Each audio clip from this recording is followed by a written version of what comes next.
There is perhaps no area of your life where self-discipline has a greater impact on your future than in your work. Yet if you're like most people, from the time you start in the morning and then continuing throughout the day, you're surrounded by people and events that draw you away from doing the things that are most important. However, it is through doing your most important tasks that you move onward and upward quickly and dependably in your career. A group of senior executives was asked, what are the most important qualities that a person would need to be promoted in your company? Of these executives, 85% agreed that the most important qualities are: 1, the ability to set priorities and work on high-value tasks, and 2, the discipline to get the job done quickly and well. It seems that these two qualities are more helpful for career success than anything else a person could do. Diligent, disciplined, focused work will enable you to consistently and predictably get more done, get paid more, and get promoted faster throughout your career than the average person. Separate the relevant from the irrelevant. I'd mentioned the Pareto principle, the 80-20 rule, several times in this book, and it applies again here. Fully 80% of the value of what you accomplish will come from 20% of the things you do. Your job then is to identify those top 20% of your tasks and then concentrate single-mindedly on doing them quickly and well. Chapter 13 discusses time management in detail. But for now, let's take a look at the flip side of good time management: poor time management. According to Robert Half International, the average employee wastes about 50% of his or her time on non-work related activities. 37% of work time is wasted on idle conversations on personal subjects with coworkers, conversations that have nothing whatever to do with the job at hand. The other 13% of wasted time is consumed by coming in late or leaving early, by long lunches and coffee breaks, by surfing the internet, reading the newspaper, or conducting personal business during the day.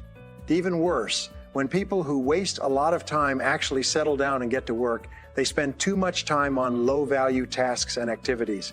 As a result, they get very little done, which then causes them to feel that they are under continual pressure to get caught up. Unfortunately, when you waste time at work, your work does not go away. It continually builds like an avalanche overhang. Deadlines come closer and closer. Stress mounts up until you finally force yourself to do the job, usually at the last minute, and then you often make expensive mistakes. Develop an excellent reputation.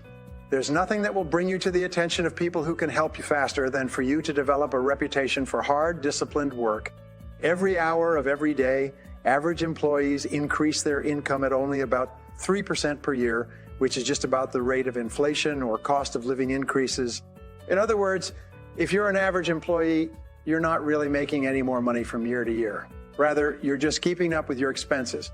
But the top 20% in most fields increase their income anywhere from 10 to 25% per year, which is also compounded year after year. The top 20% of people at work earn 80% of the money. The bottom 80% of employees have no choice but to share the 20% of the money that is left over. They must scramble for the crumbs that fall off the tables of the highly productive people in their fields. You can double your income. When I say to people in my seminars that you should set a goal to double your income in the months and years ahead, people react in different ways. Often at the break, someone will come up to me and say, "You don't understand my company. There's no way that I could double my income at my current company. They simply would not pay me that amount of money." Haven't heard this before. I then ask them the critical question: is there anyone at your company who earns twice as much as you do? The person that I'm talking to will always agree that yes, there are people in my company who earn 2 or 3 times as much as I do. I then make the key point. So your company is quite willing to pay some people twice as much as they pay you. They're just not willing to pay you twice as much. Why is that? Then suddenly the light goes on and the individual realizes that it is not the company that is not willing to pay the money. It is the individual who is not contributing enough to be worth that additional money. The responsibility is on the individual, not the company. The law of 3 helps you to prioritize. When we coach entrepreneurs, executives, and business owners, we take them through an exercise designed to help them double their productivity, performance, and output within 12 months, sometimes even within 30 days. It's simple. Here's how it works. First, make a list of all the things you do in a week or a month from the time you start work on Monday morning through to the end of the week. Write down everything, both small and large, including checking your email and returning phone calls. Then review this list and ask this key question. If I could only do one thing on this list all day long, which one task or activity contributes the most value to my company? As you go over your list, the correct answer will probably jump out at you. Whatever it is, put a circle around it. Then ask the second question, if I could only do two things on this list all day long, which would be the second task or activity? Review your list again and identify your second most important task in terms of contribution to your company. Finally, ask the question once more. If I could only do three things on this list all day long, what would be the third item? We call this the law of three. The law of three says that there are three primary things that you do that contribute 90% or more of your value to your company or organization. Your job is to identify those three critical tasks and then discipline yourself to do them all day long. All of your other minor tasks will be support tasks, complementary tasks, enjoyable tasks, or useless tasks.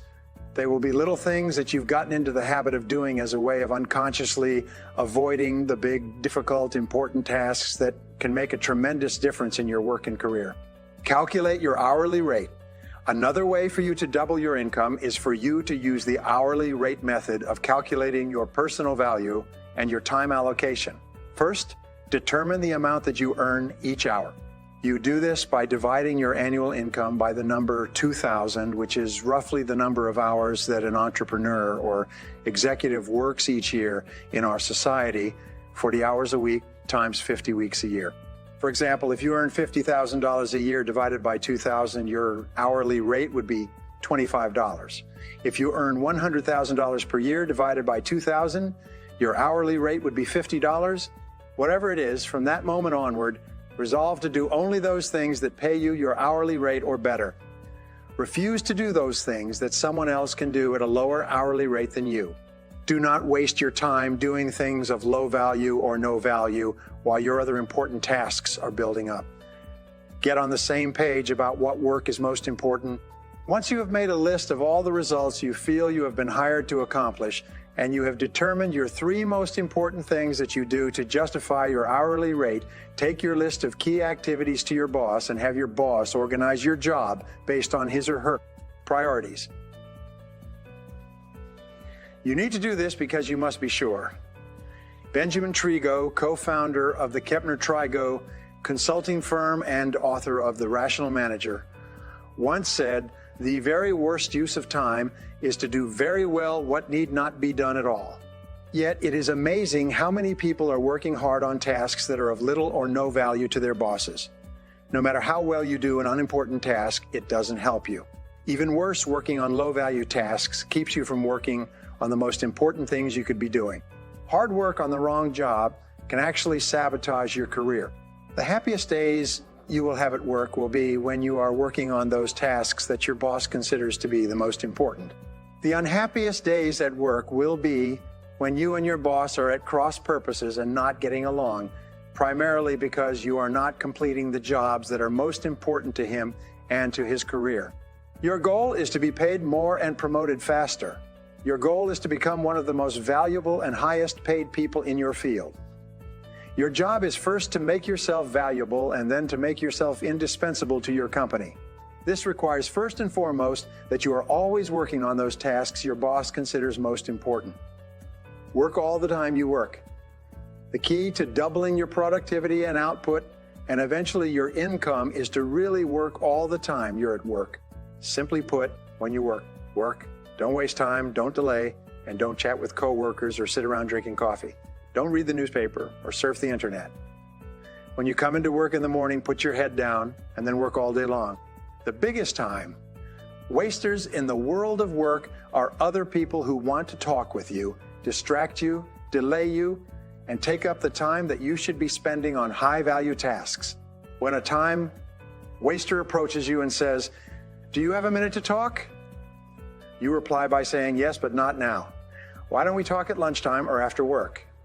In the meantime, I have to get this job finished.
To get back to work. When you tell people that you're under the gun, that you have to get a task finished for your boss, they will usually leave you alone. If you do this often enough, they will develop the habit of leaving you alone and instead find someone else with whom to waste time. Keep yourself motivated and focused by talking to yourself in a positive way. Your mantra from now on should be back to work, back to work, back to work. Whenever you find yourself slowing down on a major task, begin repeating to yourself those magic words. Back to work, who works hardest, the secret survey. Imagine that an outside company is going to do a study of all the people who work in your organization. They're going to give each person a list of all the employees and ask them to rate their fellow employees in terms of who works the hardest, the second hardest, and so on. They're then going to give this list of people organized from the hardest worker down to the laziest to your superiors. This list is going to be used to determine who gets paid more and promoted faster than others. Now imagine this survey is already being taken, but in secret. The fact is, in any organization, everyone knows who works harder than anyone else. Everyone knows who works less, who does not pull their weight. Everyone knows. It's not a secret at all. Resolve today that if a survey like this were to be taken 1 year from today, you would win the contest. Resolve today that you are going to develop the reputation for being the hardest working person in your business. This will do more to help you than almost anything else. When you are surrounded by time-wasting people and in situations that waste time, it takes tremendous self-discipline to work all the time you're at work. You must constantly fight against distractions and interruptions so that you can get back to work. Success formula. When I began my career working for a large company, I was the low man on the totem pole. Everyone had been there longer than me and was ahead of me in the company pecking order. Even though I was in my early 30s, I still had no idea how to play the game or what to do to get ahead in the cutthroat corporate competition that existed. Somewhat by accident, I stumbled onto the formula that made me successful. It was very simple. Whenever my boss gave me something to do, I did it immediately. Like a dog chasing after a thrown stick, I would immediately throw myself at the task, complete it, and hurry back to my boss with the finished job. Initially, he would smile and say something like, "I didn't really need it done that quickly, but thank you for getting it done." I was caught up with my work. Instead of relaxing, I would go to my boss and say, "I'm all caught up. I want more work to do. I want more responsibility." These words became my mantra. I want more responsibility. Again, my boss, who was preoccupied with an enormous number of projects, would say something like, "Okay, leave it with me, and I'll think about what else I can give you to do." Every day, like a broken record, I would go to my boss.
the end of the day and say, "I'm all caught up.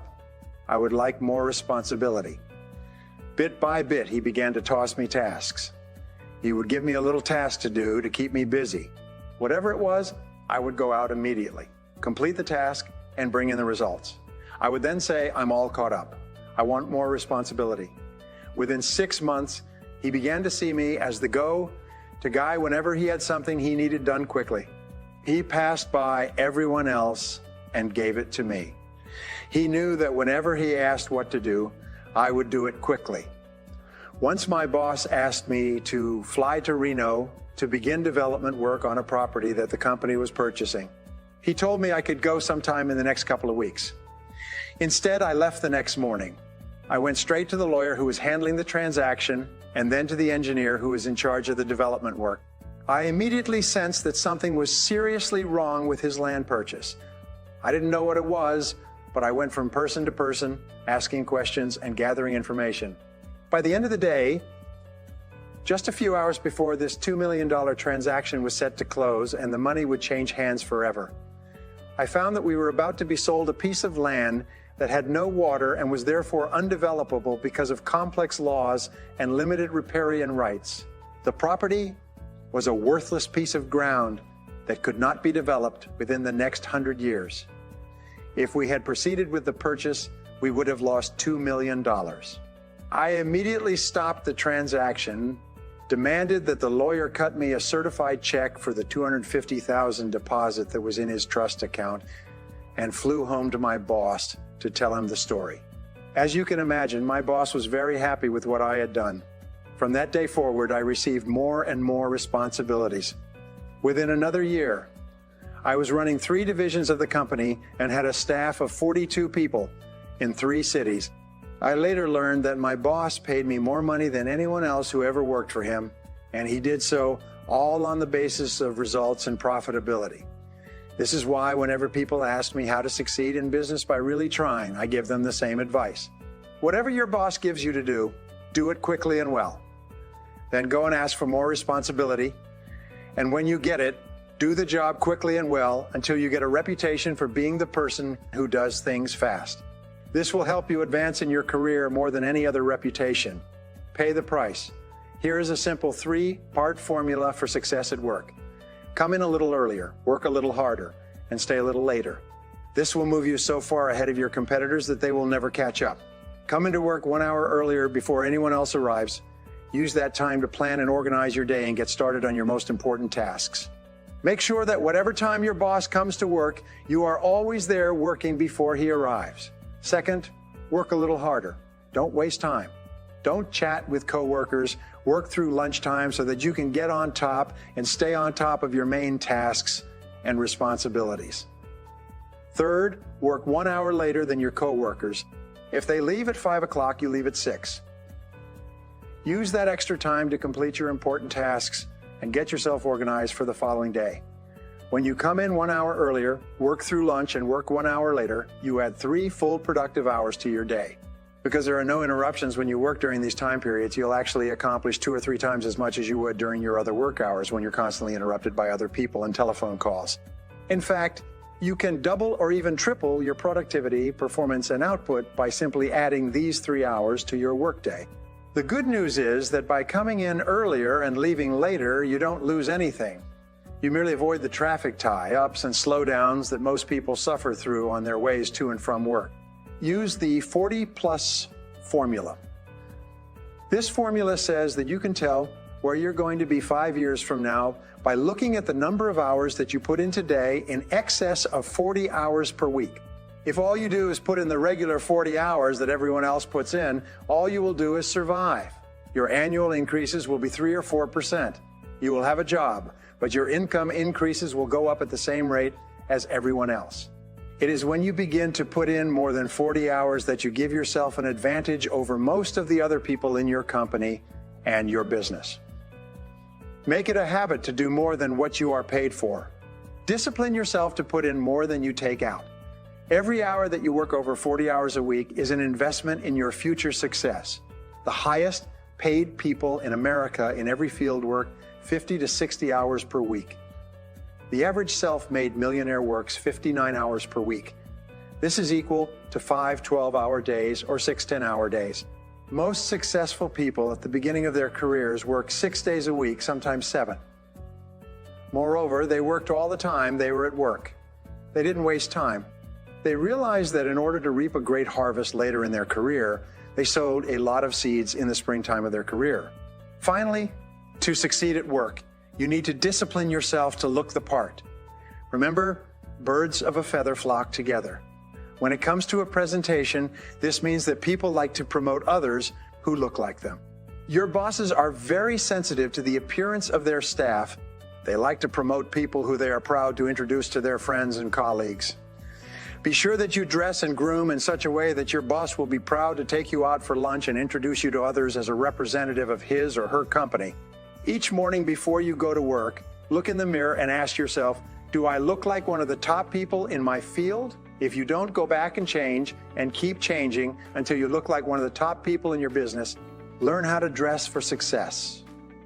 Read books and articles or ask others for advice. Look at the most successful people in your business and dress the way they do. Dress for the job 2 levels above your current job. Remember that fully 95% of the first impression you make on other people will be determined by your dress and grooming. Make sure that the first impression and then the second and third impressions are consistent with the message you want to send. Many people work their entire lives without realizing that by putting forward a little extra effort, working a little harder, and focusing on higher value tasks, they could become one of the most valuable people in their organizations. When you discipline yourself to continually increase the value of your contribution to your company, you put your career on the fast track and virtually guarantee yourself a wonderful future.